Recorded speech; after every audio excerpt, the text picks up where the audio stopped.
During this time, we have seen at least 250 people having died.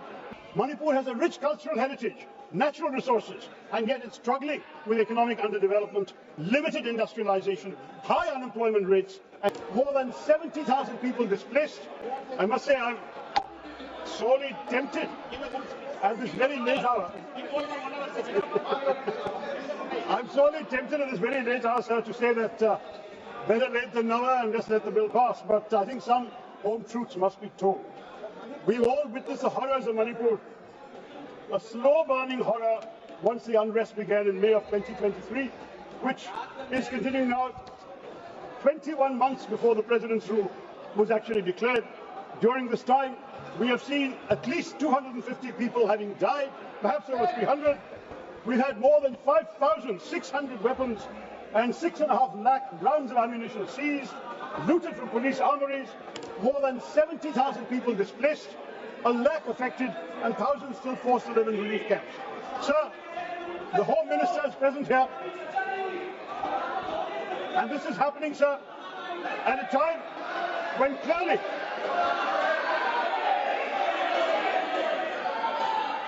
clearly those responsible for maintaining law and order have not done their job.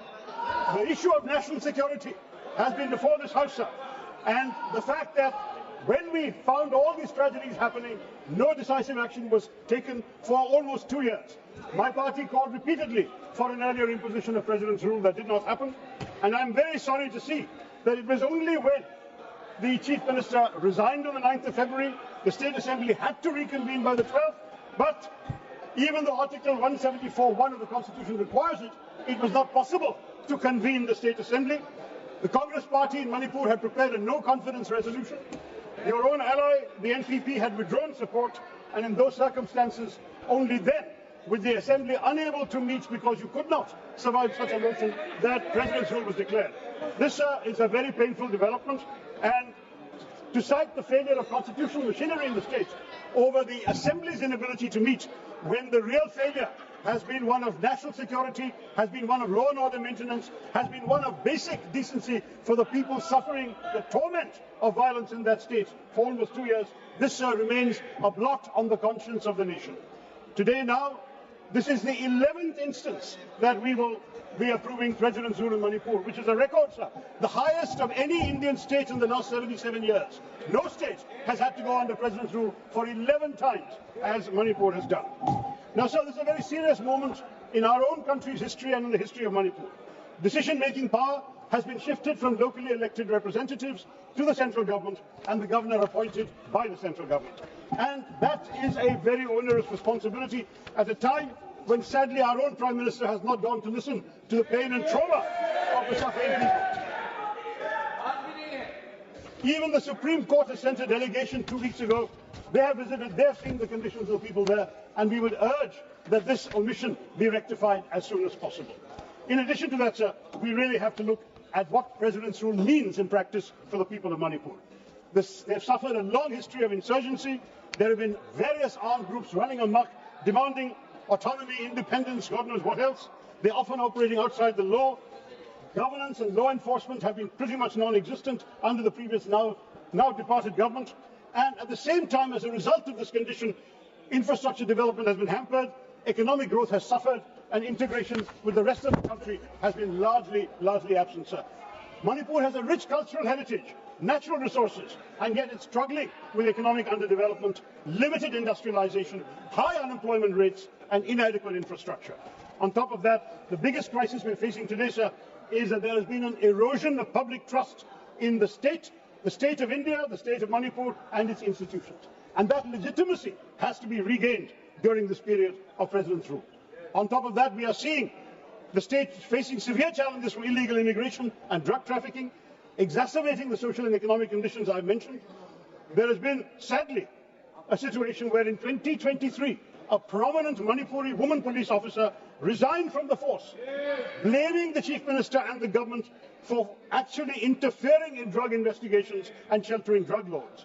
This has been an absolute shame for the nation, sir. Now, in these circumstances, what do we want, Mr. Speaker?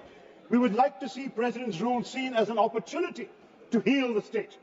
It has to be an opportunity to foster dialogue amongst communities, to promote economic development, to ensure accountability in governance, and to respect constitutional values that have been cast to the winds over the last 2 years. It's essential now to restore the infrastructural power of the state. The state needs to restore its credibility. And here, President's rule is a necessary but not sufficient condition. It is necessary, yes, but at the same time, it has to be conducted responsibly by the governor in order to ensure normalcy is restored and that constitutional order once again means something in Manipur. We now have 288 companies of Central Armed Police Forces, 150 battalions of the Indian Army and the Assam Rifles. They can deal with the violent conflict and the insurgency, but at the same time, we must be painfully conscious, sir, that when we devote such substantial resources to counterinsurgency operations, to law and order enforcement, we are diverting funds and attention from development projects, essential services like education and healthcare that the people of Manipur desperately need. Violent conflict primarily stems from a legitimacy crisis. And it's not the other way around, sir. It's the fact that the state has lost legitimacy that permits violence to run rampant. And the challenge now is to build legitimacy for the state. Create once again faith in the institutions. That's what the governor will have to do. And at the same time, end the insurgency and restore social order, peace and stability. And then the challenge for the government, and I'm sure the Home Minister will have to agree with us on this, must be to promote dialogue.